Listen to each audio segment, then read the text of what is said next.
Hey there. Hello, everybody. It's Dan B UK here. Recovered for today, but very grateful alcoholic. Really hope that I find a few fellows and friends here at some point. Um, this is an odd one because I'm doing this via recording of just the audio, which is usually an interactive process called Back to Basics, which we usually done in the past via Zoom in groups, sessions of a few people. Um, Me and another then go through this 4 1 hour sessions, usually for an hour long within a group, but it might be a lot quicker going through this now, just reading things out. It was, as the start session will explain, a process of going through, initiating you in terms of understanding what's expected to go through the steps. If you haven't gone through the steps, it's an amazing way to break the ice and any fears of actually going through the steps if you're worried or being a bit procrastinated about the process. And if you've already gone through the steps, it's a nice refresher course, if that's what it sounds. I suppose it is really. Um, I took this originally probably 4.5 years ago, and it's been a saving grace. Whether some people agree with back to basics process or not, I am a prime example of it actually working. It initiated me to go through the steps. Um, I actually did do the steps properly via this with my sponsor at the time. Um, and I have, by the power of God, been able to stay sober at this point from this. And it also engaged me to learn more about the big book, do some more reading, big book studies, etc. So yeah, it's an all-in-one kind of wrap-up package. Like I say, it's usually done over group sessions, but I understand and I know it's always been a problem in the past of getting people to be able to be free at a specific time on a specific day regularly for 4 weeks. Um, in the past, we've had to sort of break that up. We've had to do different sessions for different people, etc. Here, the process is it's an unlisted video on YouTube.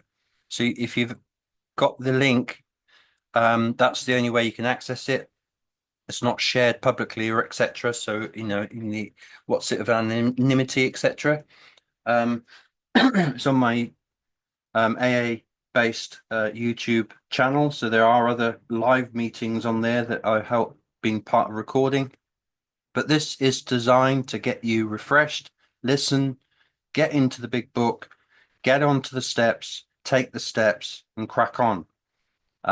So please feel free to listen and read, or vice versa. This is a great way, I think, for being able to listen and go through the steps on your phone with some, earbuds in or something.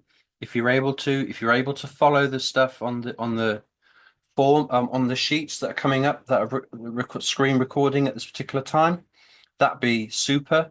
If not, I will leave at the underneath this video in my comments is my email address, and I will forward you over a PDF. Either send me your mobile number or your email, and I'll send you the PDF for each worksheet. There's 4 in total, and we finish completely, obviously, on the 12th step, etc. Um, so if you're interested, please stick around. I really look forward to anybody's inputs. Or if you want to get in contact or you need help, just let me know. On the second session, we move through these really quickly. We jump into the step 4 process.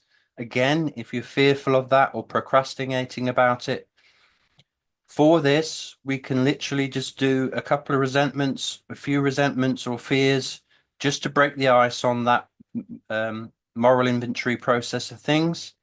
Again, it's a really good way to then look at, say, well, I'm happy to move forward and do the full process at a later date. It's just taking the niggles out of the whole processes of the steps, and mainly the worry, I think, with a lot of people is the step 4 and 5. So again, this is all explained. It's all a bit of a crash course, but I really do hope that you find it useful, and good luck. So I'll get started on this one, and then I'll post out the other three sessions once I've been able to process this. God bless. Back to basics, summary, and step one. In the early days, the AA beginners meetings were an integral part of the recovery process. In these 4 one-hour sessions, newcomers took all 12 steps. A majority of them experienced a transformation of thought and attitude and never drank again. Session 1, Overview and Step 1. There was a period in the history of Alcoholics Anonymous when the program produced a 50 to 70% recovery rate from alcoholism. So how can we get reconnected with this miraculous piece of our glorious past? Let's look back to the fall of 1946. You have a drinking problem. You telephone AA for help. They respond by sending 2 people out to see you.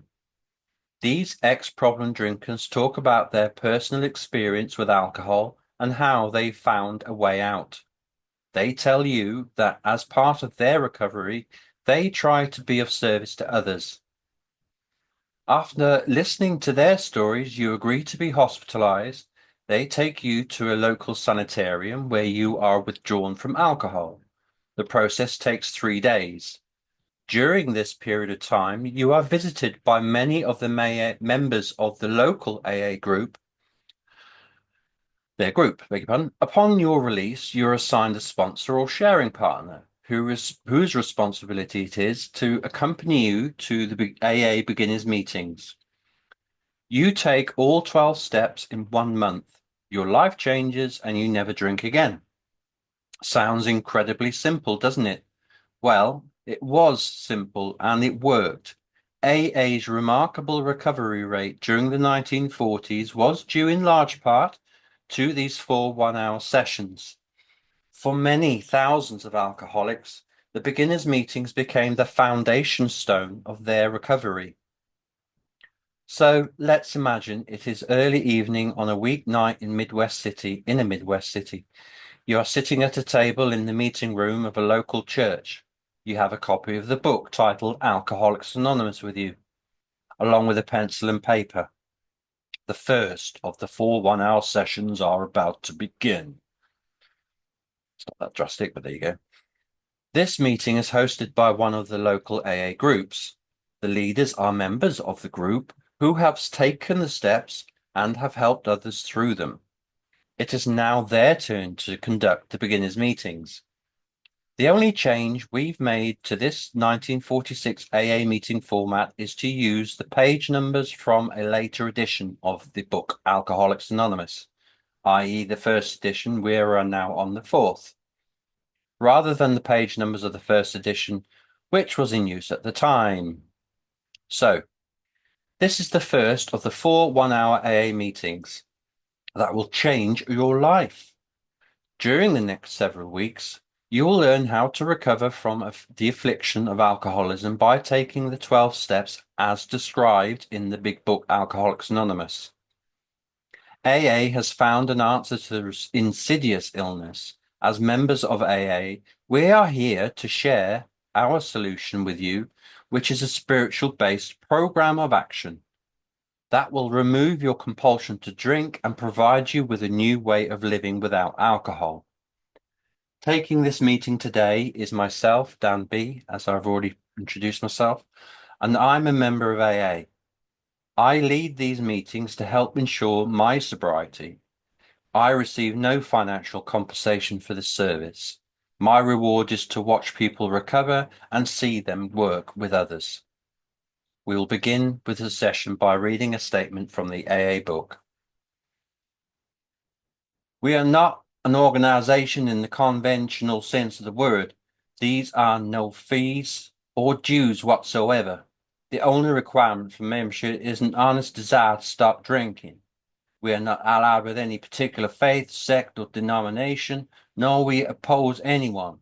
We simply wish to help those who are afflicted. The book we are reading from is AA's textbook for recovery. This is the only book we will use.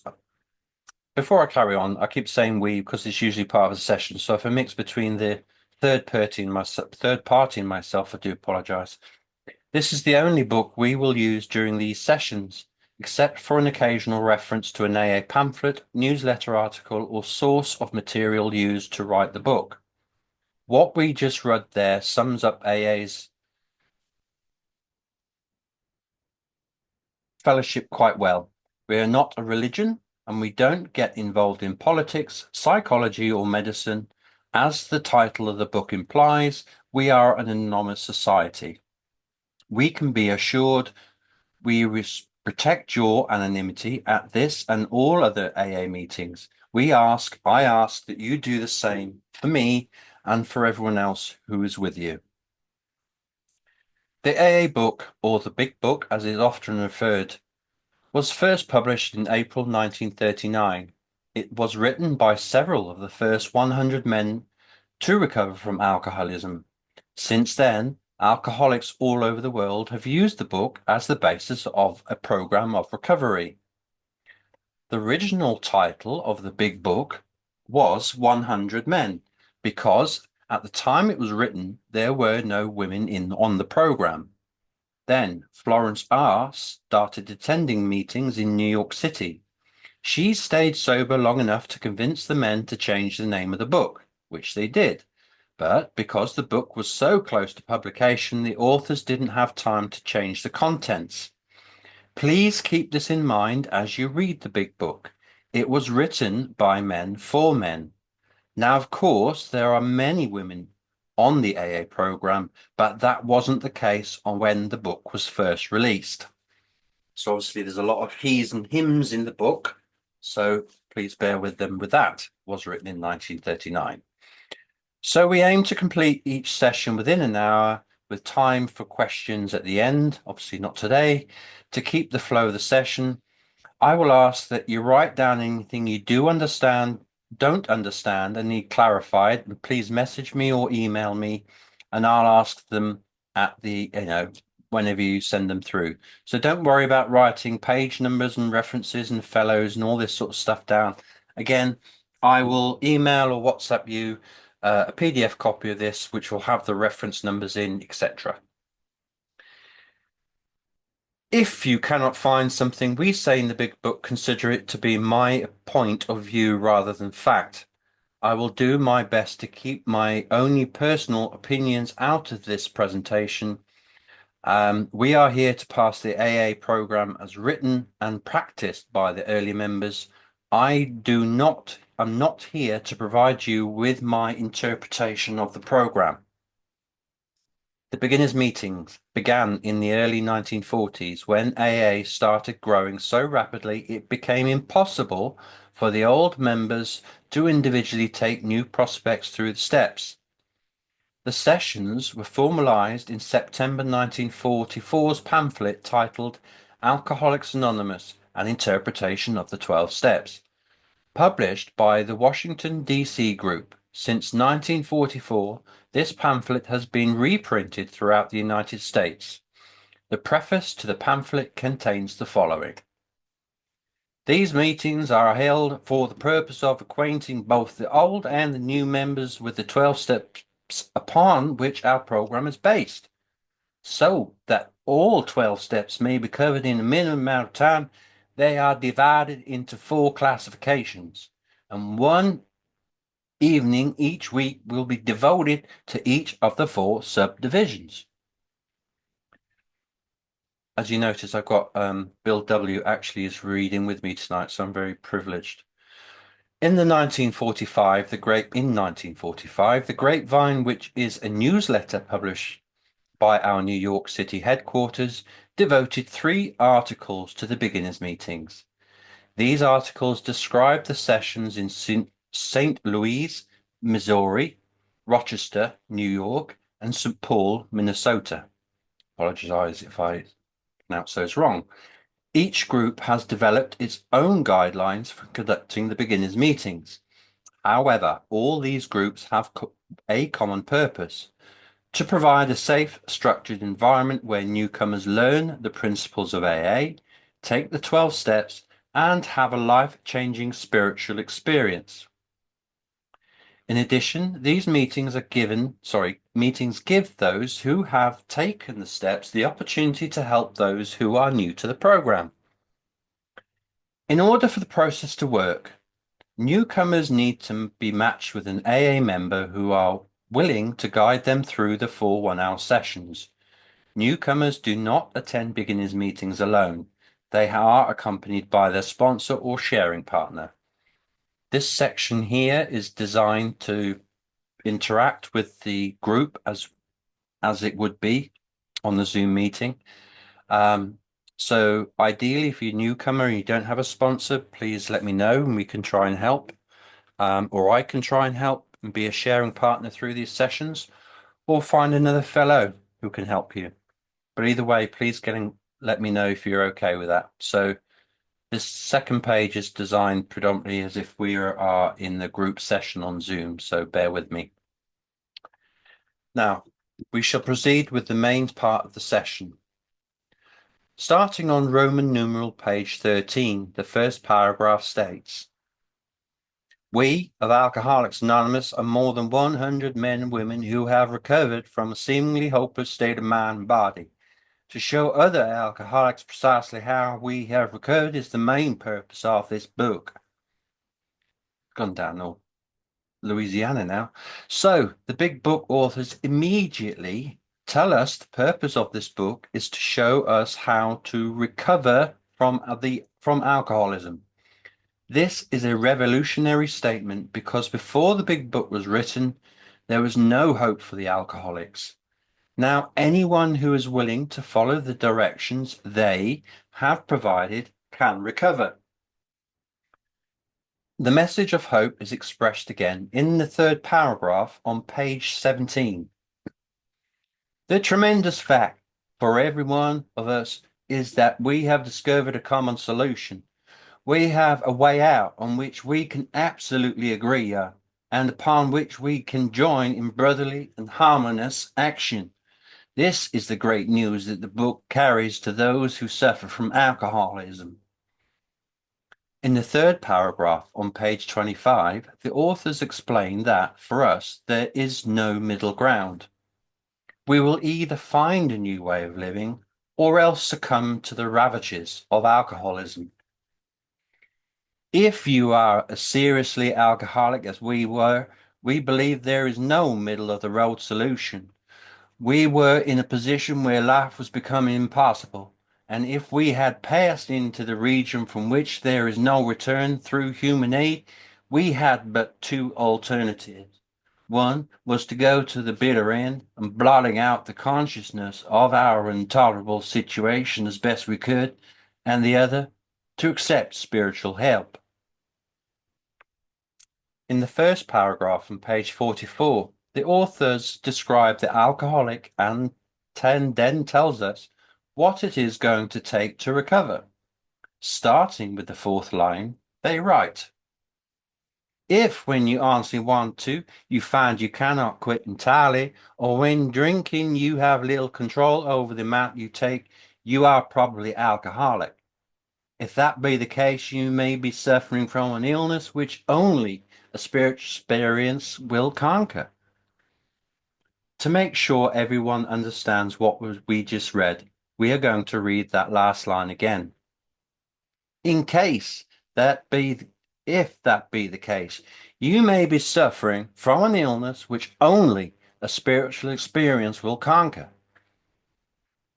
We now know what we have to do in order to recover from alcoholism. We must undergo a life-changing spiritual transformation. We realize this is not the answer many of you expected to find in AA, but please keep in mind that alcoholism is a fatal illness. Recovery requires revolutionary and drastic proposals. Because prior to AA, most alcoholics either died drunk or were locked up in jails or insane asylums. In the second paragraph on page 44, the authors once again inform us of our options. To one who feels he is an atheist or agnostic, such an experience seems impossible, but to continue as he is means disaster. especially if he is an alcoholic of the hopeless variety. To be doomed to an alcoholic death or live on a spiritual basis are not always easy alternatives to face. Not only is a spiritual experience possible, it is guaranteed. Just keep up an open mind and take the steps as described in the Big Book. In the third paragraph on page 44, they disclose no matter what our present beliefs, there is hope for us. But it isn't so difficult. About half our original fellowship were exactly of that type. At first, some of us tried to avoid the issue, hoping against hope we were not true alcoholics. But after a while, we had to face the fact that we must find a spiritual basis of life or else. Perhaps it will going to be that way with you. But cheer up. Something like half of us thought we were atheists or agnostics. Our experience shows that you need not be disconcerted. We find it amazing that the newcomer can start an AA program without any specific beliefs, or, for that matter, without any beliefs whatsoever. That's my case, I think. All a person needs is willingness, honesty, and an open-mindedness to believe that we believe this program works. Let me assure you, I do believe. The 12 steps have changed my life and the lives of countless other alcoholics. This program will change your life too if you honestly want to recover from this deadly affliction. Let's see what we can learn about the spiritual solution. In the first paragraph on page 45, the Big Book authors state, "Like power, that was our dilemma. We had to find a power by which we could live, and it had to be power greater than ourselves, obviously. But where and how are we going to find this power?" Well, that's exactly what this book's about. Its main objective is to enable you to find a power greater than yourself, which will solve your problem. That means we have written a book which we believe to be spiritual as well as moral, and it means, of course, that we are going to talk about God. In the second paragraph on page 46, the authors ask us to develop our own concept of God. In other words, they want us to find a God of our understanding. Much to our relief, we discovered we did not need to consider another conception of God and others' conception of God. Our own conception, however inadequate, was sufficient to make the approach and to effect a contact with Him. As soon as we admitted the possible existence of a creative intelligence, a spirit of the universe, underlying the totality of things, we began to be possessed of a new sense of power and direction. Provided we took other simple steps, we found that God does not make too hard turns with those who seek Him. To us, the realm of spirit is broad, roomy, all-inclusive, never exclusive or forbidding to those who earnestly seek. It is open to all, we believe. To all, even. Over to you, Dan. The Big Book authors have just told us we're going to take some action that will lead us to the realm of the spirit. Our personalities will change from self-directed to God-directed. Our attitude and outlook upon life will change from self-sufficiency to God's sufficiency. As we have said earlier, AA is not a religious program. We're free to call the power by any name we wish as long as it is a power greater than ourselves. The Big Book authors use many different names for this power, including creative intelligence, universal mind, spirit of the universe, creator, and great reality, among others. Quite a few times they call the power God, but they use the word God merely for convenience rather than for any religious purpose. Please refer to this power by any name you believe in or feel comfortable with. So, in order to recover from alcoholism, we have to find a power greater than ourselves. But where are we going to find this power? The authors answer this question in the second and third paragraphs on page 55. Actually, we were fooling ourselves, for deep down in every man, woman, and child is a fundamental idea of God. It may be obscured by calamity, by pomp, by worship of other things, but in some form or other it was there. For faith in a power greater than ourselves, and miraculous demonstrations of that power in human lives are facts as old as man himself. We finally saw that faith in some kind of God was part of our maker, just as much as feeling we have for a friend. Sometimes we had to search fearlessly, but he was there. He was as much a fact as we were. We found the great reality deep down within us. In the last analysis, it is only there that he may be found. These are dramatic and of some of us. These are dramatic and for some of us revolutionary concepts. Let us summarize them for you. First, the authors of the Big Book announce that they have found a way to free us from the bondage of alcoholism. Next, they describe the solution as a power greater than ourselves. Then they tell where to find this power right inside each and every one of us. Now we know where to find the power to overcome our drinking problem. Much of the rest of the book is devoted to the question of how to find the power.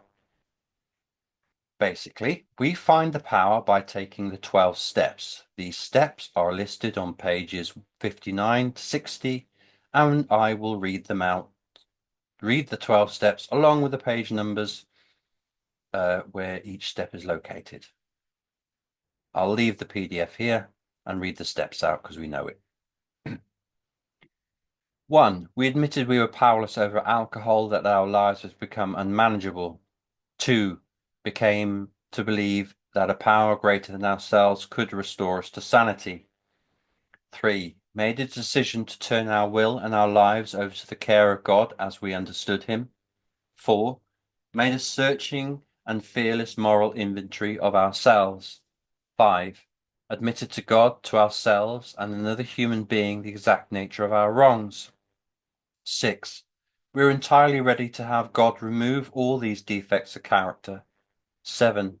Humbly ask him to remove our shortcomings. 8. Made a list of persons who we had harmed, and become willing to make amends to them all. 9. Made direct amends to such people wherever possible, except when to do so would injure them or others. 10.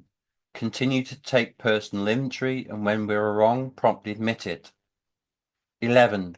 Sought through prayer and meditation to improve our conscious contact with God as we understood him, praying only for the knowledge of his will for us and the power to carry that out.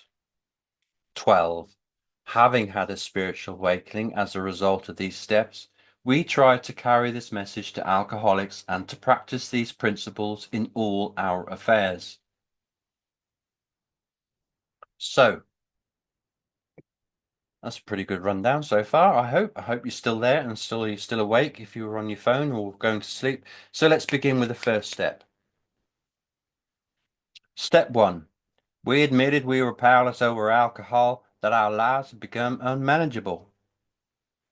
Admitting we were powerless is essential in order to recover from alcoholism. The Big Book authors devoted 51 pages of the book to the first part of this process, which is to admit we have a problem. The authors begin by describing the physical and mental symptoms of alcoholism. Later, they ask us to acknowledge that we are alcoholics. Before we can do this, we need to know what an alcoholic is.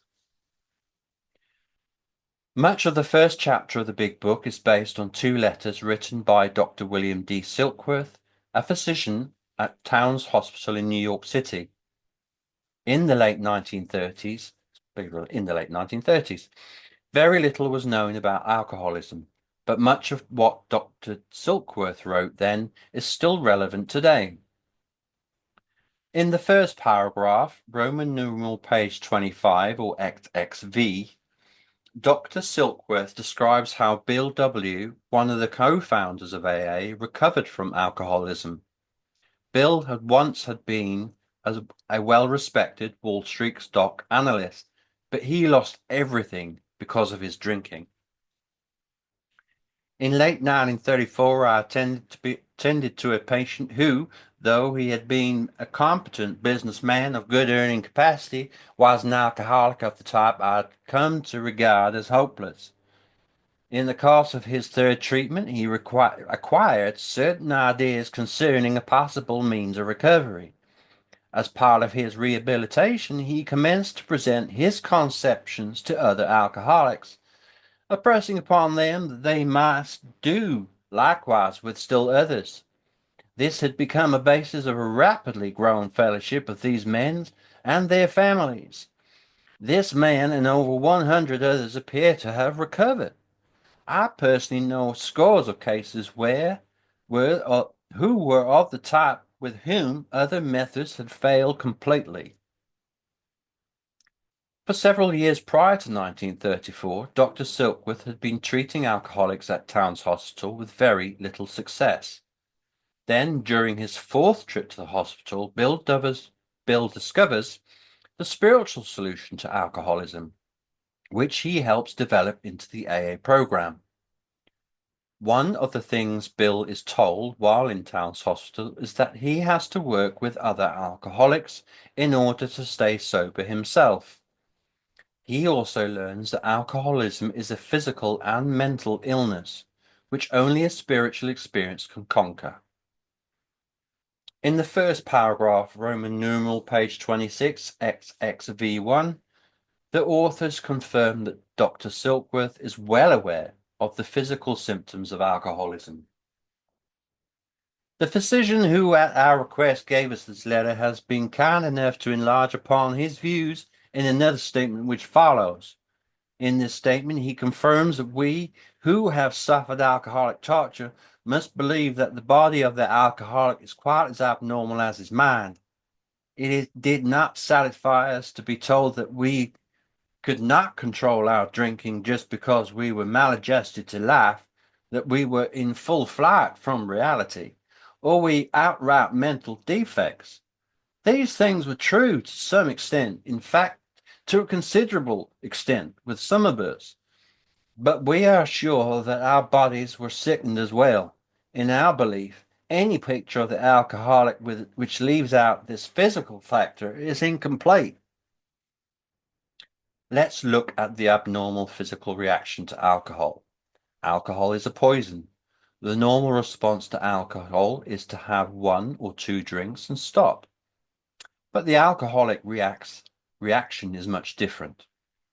We have one or two drinks just to get started.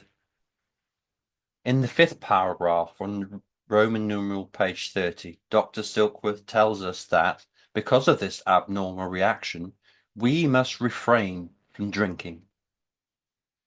All these and many others have one symptom in common. They cannot start drinking without developing the phenomenon of craving. This phenomenon differentiates these people and sets them apart as distinct entities. It has never been, by any treatment with which we are familiar, permanently eradicated. The only relief we have suggested is entire abstinence. So much for alcoholics ever becoming social drinkers again. Abstinence might work if alcoholism was only a physical illness, but Dr. Silkworth found that alcoholism has a mental component as well. In addition to an abnormal physical reaction, we have a mental obsession. Our mind tells us we are okay, even as alcohol is bringing us closer and closer to death. No matter how much we may want to stop, sooner, later, we will return to drinking. Dr. Silkworth describes this mental obsession on Roman numeral page 28. Very important XVIII. Please keep in mind Dr. Silkworth is talking about alcoholics when he writes in the fourth paragraph. Men and women drink essentially because they like the effect produced by alcohol. The sensation's so elusive that, while they admit it's injurious, they cannot after a time differentiate the true from the false. To them, their alcoholic life seems the only normal one. They are restless, irritable, and discontented, unless they can again experience the sense of ease and comfort which comes at once by taking a few drinks which they see others take with impunity. On page 30, starting with the fourth line in the first paragraph, the Big Book authors describe how this mental obsession kills so many of us. Therefore, it is not surprising that our drinking career have been characterized by countless vain attempts to provide we can drink without other people. This idea that somehow, someday, he will control and enjoy his drinking is the great obsession of every abnormal drinker. This persistence of this illusion is astonishing. Many pursue it to the gates of insanity or death. The author further emphasizes the mental obsession in the second paragraph on page 34. They state that no matter how strong our willpower or conviction, we cannot stop drinking on our own. For those who are unable to drink moderately, the question is how to stop altogether. We are assuming, of course, that the reader desires to stop. Whether such a person can quit upon the non-spiritual basis depends upon the extent to which he has already lost the power to choose whether he will drink or not. Many of us felt that we had plenty of character. There was a tremendous urge to cease forever, yet we found it impossible. This is the baffling feature of alcoholism as we know it. This utter inability to leave it alone, no matter how great the necessity or the wish. You see, if our mind didn't deceive us into thinking it was okay to drink, we could never trigger the physical craving for more and more alcohol. So, we have an abnormal reaction of the body and an obsession of the mind, which dooms us to an alcoholic death. Roman numeral, page 29, Dr. Silkworth tells us our only hope is a life-changing conversion experience.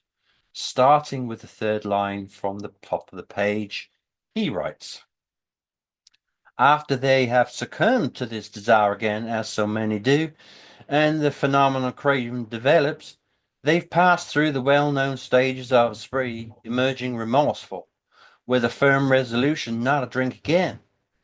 This is repeated over and over, and unless the person can experience an entire psychic change, there is very little hope of his recovery.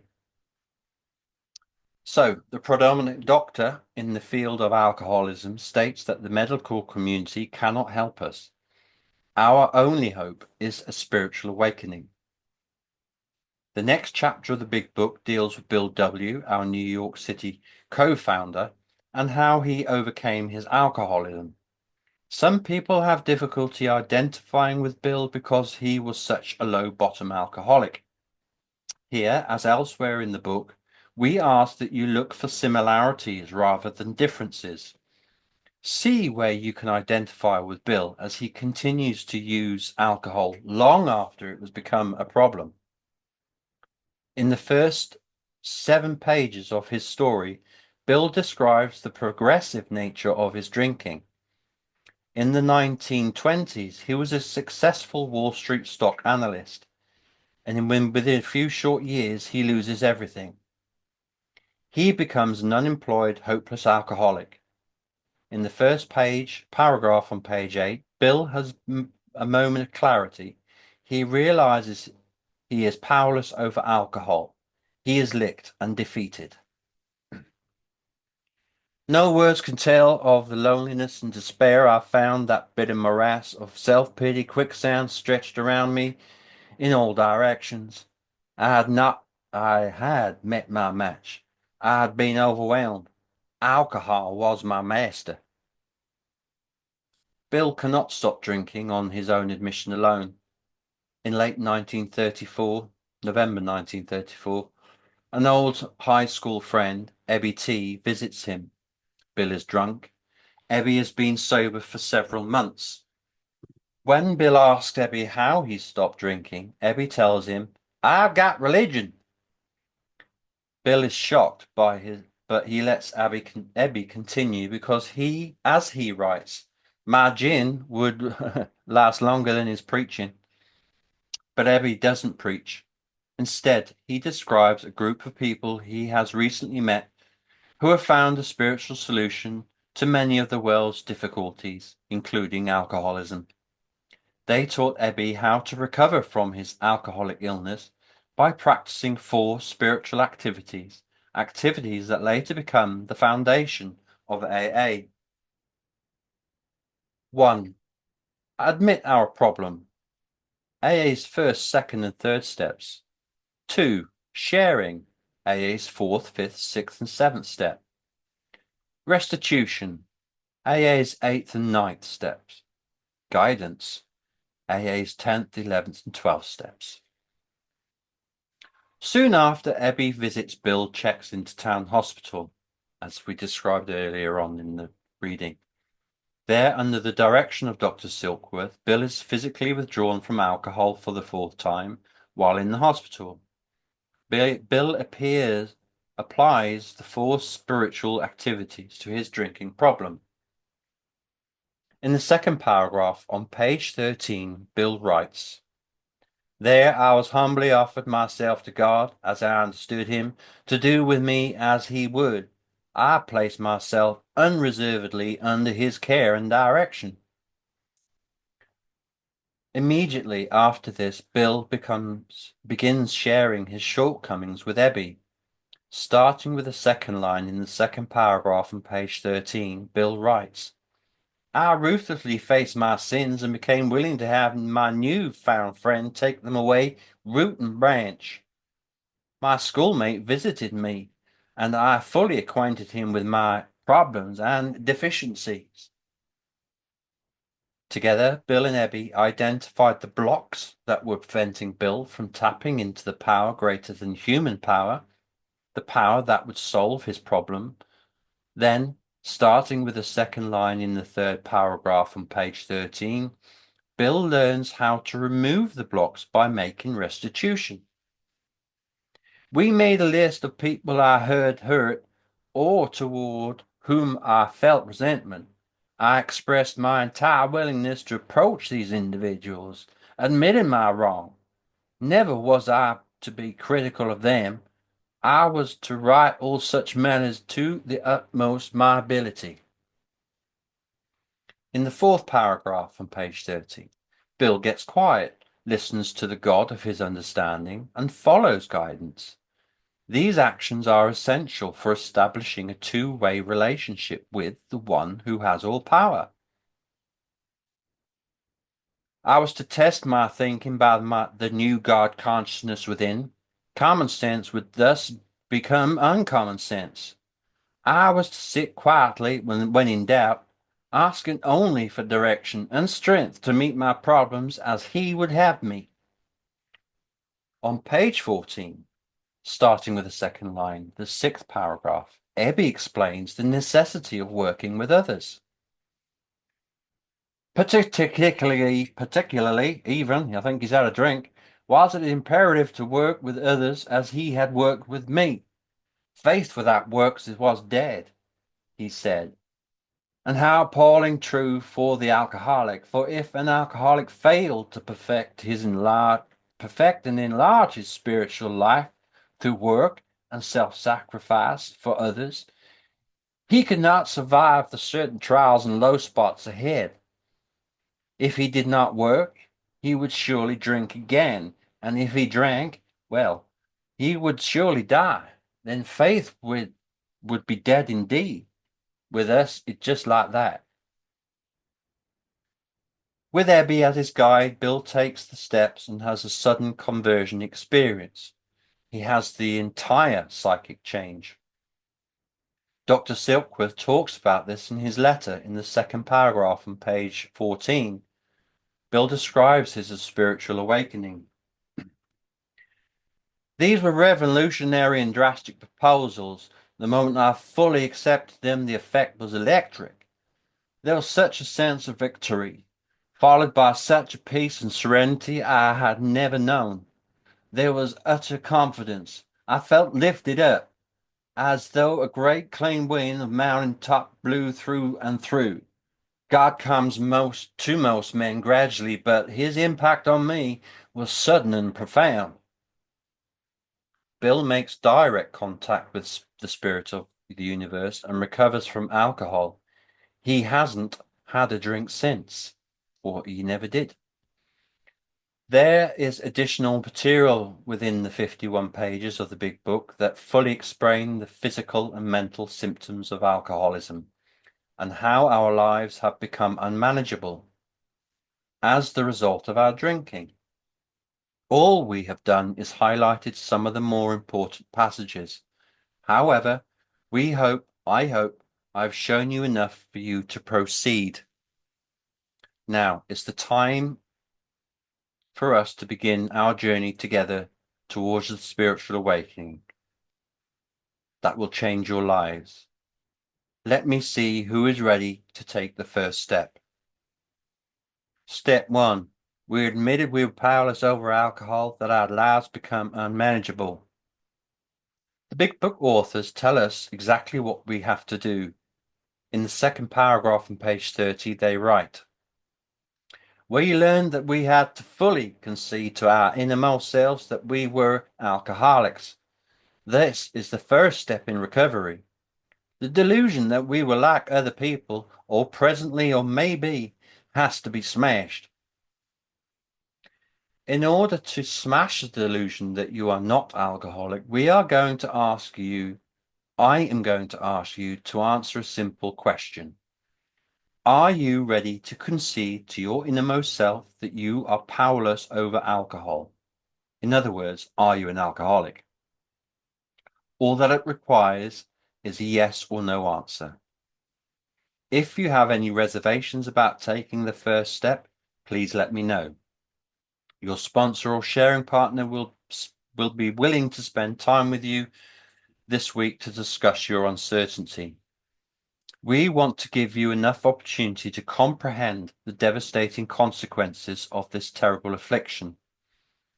Maybe you don't believe you're an alcoholic. Maybe you think you are here by mistake.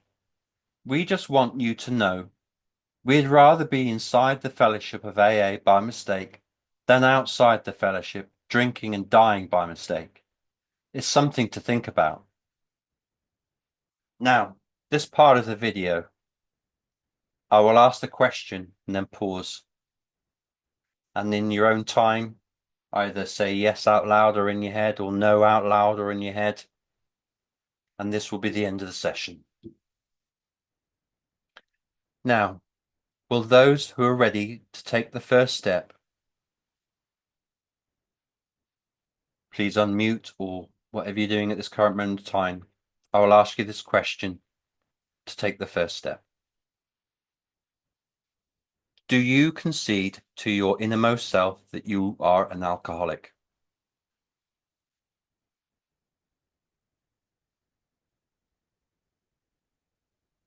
Thank you. According to the Big Book authors, those who answered yes to this question have taken step 1. That's enough for today. In the past hour, I have covered 51 pages of the Big Book that taken the first step. This is a remarkable accomplishment, so well done. The next session, I'll present step 2, then 3, then 4. We will take the second and third steps during the meeting, and we will provide you with the guidelines for taking fourth step. You will share your fourth step inventory with another person or persons between the second and third sessions. If you have any questions, let me know. Thank you. God bless. God, grant me the serenity to accept the things I cannot change, courage to change the things I can, and wisdom to know the difference. Amen.